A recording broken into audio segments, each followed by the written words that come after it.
નમસ્કાર વાલા વિદ્યાર્થી મિત્રો, ગગન ઓનલાઈન એકેડમીમાં આપનું હાર્દિક સ્વાગત છે વિદ્યાર્થી મિત્રો. તો વિદ્યાર્થી મિત્રો, અમારો પ્રયાસ એક જ છે કે તમને વધારેમાં વધારે સોલ્યુશન મળી રહે, વધારેમાં વધારે તમે પ્રેક્ટિસ કરી શકો, વધારેમાં વધારે તમે તૈયાર કરી શકો, એ હેતુથી અમે તમારા માટે મહેનત કરી રહ્યા છીએ. તો વિદ્યાર્થી મિત્રો, ચેનલ પર નવા હો તો ચેનલ ખાસ સબસ્ક્રાઈબ કરજો, તમારા મિત્રો સાથે શેર પણ કરજો અને જો વિડીયો ગમે તો લાઇક કરવાનું ભૂલતા નહીં. તો વિદ્યાર્થી મિત્રો, આ એક પ્રયાસ જ છે તમારા માટે કે જેથી તમે વધારે રિવિઝન કરી શકો. ઓકે, તો જોડકા જોડોની વાત કરી વિદ્યાર્થી મિત્રો, તો આપણને એવું કીધેલું છે વૌઠાનો મેળો. તો વૌઠાનો મેળો ક્યાં થાય છે વિદ્યાર્થી મિત્રો? ધોળકામાં થાય છે. ક્યાં થાય છે? ધોળકામાં. તો પહેલામાં આવશે વિદ્યાર્થી મિત્રો ઈ આવશે. શું આવશે? ઈ. બરાબર છે વિદ્યાર્થી મિત્રો. એ નાટ્યશાસ્ત્ર કોણે રચેલું હતું? ભારત મુનિએ. બરાબર છે. કયા મુનિએ? ભારત મુનિએ. તો બીજામાં શું આવશે વિદ્યાર્થી મિત્રો? એફ આવશે.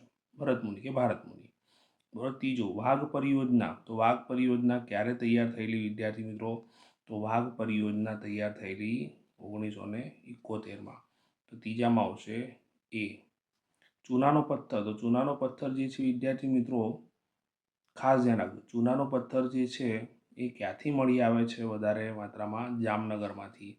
તો ચોથામાં આવશે બી. બરાબર છે વિદ્યાર્થી મિત્રો. પાંચમા ઉર્જાનો મુખ્ય સ્ત્રોત. ઉર્જાનો મુખ્ય સ્ત્રોત તો ઊંઘમાંથી પૂછે તો આવડે વિદ્યાર્થી મિત્રો. શું આવશે? સી. સૂર્ય. ઓકે વિદ્યાર્થી મિત્રો, નેક્સ્ટ પ્રશ્ન તરફ જઈશું. વિદ્યાર્થી મિત્રો, પછીનો પ્રશ્ન છે જોડકા ખરા ખોટા છે. જોડકા જોડો પૂરું થયું. છઠ્ઠો પ્રશ્ન. તો મહર્ષિ પાણીની જે છે એ સંસ્કૃત ભાષાના મહાન વ્યાકરણ શાસ્ત્રી હતા. તો વિધાન એકદમ શું છે વિદ્યાર્થી મિત્રો? ખરું છે, તદ્દન સાચું છે. બરાબર છે, આમાં કોઈ કારણ આપવાની જરૂર નથી. કુતુબુદ્દીન ઐબકે બંધાવેલ ઢાઈ દિનકા ઝોપડા મસ્જિદ જે છે અજમેરમાં આવેલી છે, એ પણ એકદમ શું છે? સાચું છે. અજમેરમાં જ આવેલી છે વિદ્યાર્થી મિત્રો. આઠમો પ્રશ્ન જોઈએ વિદ્યાર્થી મિત્રો. મોટરસાયકલ સવાર અને તેની પાછળ બેઠેલ વ્યક્તિ પર હેલ્મેટ પહેરવું ફરજિયાત છે. તો એ પહેરવું જ જોઈએ. આ પણ વિધાન તદ્દન શું છે વિદ્યાર્થી મિત્રો? ખરું છે. નવમાની વાત કરી. યુનાઇટેડ નેશન 1991ના વર્ષે મહિલા વર્ષ તરીકે જાહેર કરેલ છે. તો વિદ્યાર્થી મિત્રો, આ તદ્દન ખોટું છે વિદ્યાર્થી મિત્રો. તો કયા વર્ષને એ લોકોએ મહિલા વર્ષ જાહેર કરેલું છે? ધ્યાન રાખજો, 1975ના વર્ષને. બરાબર છે વિદ્યાર્થી મિત્રો. આને લગતી આપણે થોડી ચર્ચા કરીએ, પહેલાં આપણે બધું પતાવી દઈએ. બંધારણની કલમ 342 પ્રમાણેની અનુસૂચિ પ્રમાણે સમાવેશ જાતિઓને અનુસૂચિત જાતિઓ તરીકે ઓળખવામાં આવે છે. તો આ જવાબ શું આવશે? ખોટો. તો વિદ્યાર્થી મિત્રો, ખોટું કેમ છે? એનું કારણ એ છે કે અનુસૂચિત જનજાતિઓ તરીકે ઓળખવામાં આવે. શેના તરીકે? અનુસૂચિત જનજાતિઓ તરીકે ઓળખવામાં આવેલ છે. તો આપણે વિદ્યાર્થીઓ નવને લગતી ચર્ચા કરીએ થોડીક. યાદ રાખજો વિદ્યાર્થીઓ, દરેક વિડીયોની અંદર આપણે થોડુંક એક્સ્ટ્રા ચર્ચા કરીશું જે અગત્યના ટૉપિક્સ છે એના અંતર્ગત. બરાબર છે, જેથી તમે એ પણ યાદ રાખી શકો. તો વિદ્યાર્થીઓ ખાસ ધ્યાન રાખજો, ચોરસ બોક્સની અંદર હું અમુક લખું છું એ તમારે ધ્યાન રાખવાનું છે. તો વિદ્યાર્થી મિત્રો, પહેલી વાત કરીએ 1992 કે જેમાં રાષ્ટ્રીય મહિલા આયોગની રચના થઈ વિદ્યાર્થી મિત્રો. બરાબર છે. ત્યારબાદ વિદ્યાર્થીઓ 1975માં 1975માં યુનાઇટેડ નેશન UN દ્વારા મહિલા વર્ષ જાહેર કરવામાં આવ્યું. વર્ષ 1975થી 1985 10 વર્ષને શું જાહેર કરવામાં આવ્યું? UN દ્વારા મહિલા દસકો જાહેર કરવામાં આવ્યો. આગળ વધી વર્ષ 2002 જે છે વિદ્યાર્થી મિત્રો, એને શું મહિલા સશક્તિકરણ વર્ષ તરીકે જાહેર કરવામાં આવ્યું? કોના દ્વારા? UN એટલે યુનાઇટેડ નેશન. તો આ ખાસ યાદ રાખજો વિદ્યાર્થી મિત્રો. One of the most IMP portion છે, આના ઉપરથી પ્રશ્નો પૂછાઈ શકે છે. તો આ રીતે આપણે દરેક પેપરની અંદર કંઈક અગત્યની ચર્ચા કરીશું. માત્ર પેપર પૂરતું નહીં, પણ થોડી અગત્યની ચર્ચા પણ કરવામાં આવશે. ઓકે, નેક્સ્ટ પ્રશ્ન તરફ જઈશું વિદ્યાર્થી મિત્રો. તો વિદ્યાર્થી મિત્રો, ખાલી જગ્યા પૂરોની વાત કરીએ. તો સાલારગંજ સંગ્રહાલય ખાલી જગ્યા શહેરમાં આવેલું છે. તો જવાબની અંદર આવશે વિદ્યાર્થી મિત્રો હૈદરાબાદ. કયા શહેરમાં આવેલ છે? હૈદરાબાદ શહેરમાં એ આવેલું છે. અમને ચારે દિશાઓથી સારા અને શુભ વિચારો પ્રાપ્ત થવો ખાલી જગ્યાનો સંદેશ આ ભારતીય સંસ્કૃતિની વિશાળતાની વ્યાપકતાનું દર્શન કરાવે છે. બરાબર છે. આમાં આવશે વિદ્યાર્થી મિત્રો ઋગ્વેદ. શું આવશે? ઋગ્વેદ.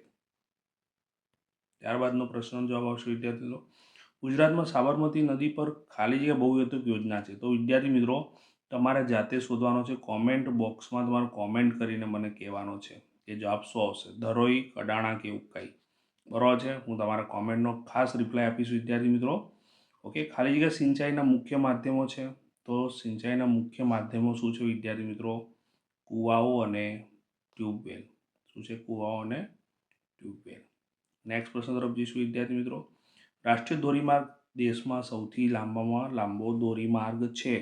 તો વિદ્યાર્થી મિત્રો કયો નંબરનો આવશે? યસ, 44 નંબરનો જે ધોરીમાર્ગ છે એ દેશનો સૌથી લાંબામાં લાંબો ધોરીમાર્ગ હાઈવે છે. ધોરીમાર્ગ એટલે હાઈવે. બરાબર વિદ્યાર્થી મિત્રો. નેક્સ્ટ પ્રશ્ન તરફ જઈશું. તો પ્રશ્નમાં પણ એવું કીધું છે વિદ્યાર્થી મિત્રો, વિકલ્પોમાંથી સાચો વિકલ્પ પસંદ કરવાનો. તો વર્ગખંડમાં ખેત તલાવડી વિશે વિદ્યાર્થીઓની ચર્ચા દરમિયાન રજૂ થયેલ વિધાનોમાંથી કયું વિધાન યોગ્ય છે? રાજ કહે છે તે ઉદ્યોગ માટે પાણીની પ્રાપ્તિનું મહત્વનું સંસાધન છે. ઉદ્યોગ માટે તો આવે જ નહીં, ખેત તલાવડી છે એટલે. શોભા તે વધુ વૃક્ષો વાવો આંદોલનનું મહત્વનું છે. એવું કોઈ આંદોલન જ નથી વિદ્યાર્થી મિત્રો. રીમા તે જમીનનું ધોવાણ વધારવાનો તો સ્વાભાવિક છે, પ્રશ્ન જ નથી વિદ્યાર્થી મિત્રો, ઘટાડવાનો હોય. અને પરમ કહે છે તે વૃષ્ટિ જળ સંચયની એક પદ્ધતિ છે. તો વૃષ્ટિ એટલે વરસાદનું પાણી સંગ્રહ કરવાની એક સાચી પદ્ધતિ, એટલે ડી જવાબ શું છે વિદ્યાર્થી મિત્રો? તદ્દન સાચો છે. એટલે કે પરમભાઈ જે છે એકદમ સાચા છે. પરમભાઈએ પરફેક્ટ જવાબ આપેલો છે. ઓકે વિદ્યાર્થી મિત્રો. નેક્સ્ટ પ્રશ્ન તરફ જઈશું. 17મો પ્રશ્ન. તાજમહલ શ્વેત સંગમરમર એટલે કે આરસ જે છે એ ઝાંખા અને પીળા પડી રહ્યા છે, તેનું કારણ શું છે? તો વિદ્યાર્થી મિત્રો સિમ્પલ લોજિક છે, તેનું કારણ શું હોઈ શકે? બોલો જલ્દી, ચલો. યસ, વાયુ પ્રદૂષણ જે થઈ રહ્યું હતું ત્યાં એને કારણે એ પીળો પડી રહ્યો હતો. એટલે જવાબની અંદર આવશે ઓપ્શન નંબર સી. ઓકે વિદ્યાર્થી મિત્રો. નેક્સ્ટ પ્રશ્ન તરફ જઈશું. તો વિદ્યાર્થી મિત્રો 18મા પ્રશ્નની વાત કરીએ. પૃથ્વીના કેટલા ટકા ભાગમાં પાણી આવેલું છે વિદ્યાર્થી મિત્રો? તો વિદ્યાર્થી મિત્રો એ ટકાની નિશાન રહી ગઈ છે. ઓકે, તો પૃથ્વીના 71% ભાગમાં, એટલો 71%, એટલે કે ઓપ્શન નંબર જે બી છે એ તદ્દન સાચો જવાબ છે વિદ્યાર્થી મિત્રો. બી 71% ભાગમાં પાણી આવેલું છે. બરાબર. 19મો પ્રશ્ન વાત કરીએ વિદ્યાર્થી મિત્રો. વાહન ચાલકે સામાન્ય રીતે કઈ બાજુની લેનમાં વાહન ચલાવવું જોઈએ? કયા પટ્ટા ઉપર વાહન ચલાવવું જોઈએ વિદ્યાર્થી મિત્રો? તો વાહન ચાલકે હંમેશા ડાબી બાજુના પટ્ટા ઉપર જ વાહન ચલાવવું જોઈએ. તો જવાબમાં આવશે ઓપ્શન નંબર બી. બરાબર છે વિદ્યાર્થી મિત્રો. ત્યારબાદ 20મો પ્રશ્ન. ઉત્પાદનનું કયું સાધન કુદરતી સાધન છે?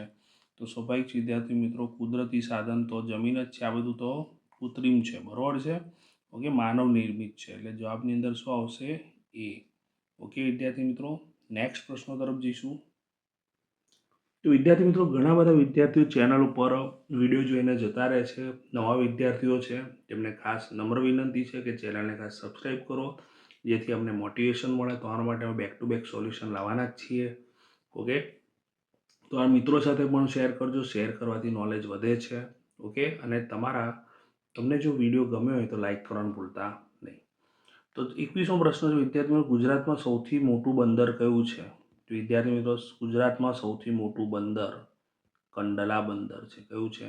કંડલા બંદર. જવાબ. ભારતમાં સૌપ્રથમ રેલવેની શરૂઆત ક્યારે થઈ હતી? તો ભારતમાં સૌપ્રથમ રેલવેની શરૂઆત ઈસવીસન 1953માં થઈ હતી.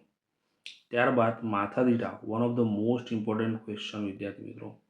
તો માથાદીઠ આવક એટલે શું? તો દેશની કુલ રાષ્ટ્રીય આવકને દેશની કુલ વસ્તી વડે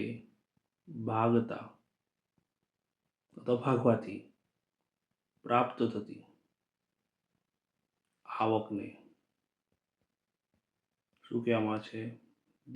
આવકને માથાદીઠ આવક કહેવાય. શું કહેવામાં આવે છે?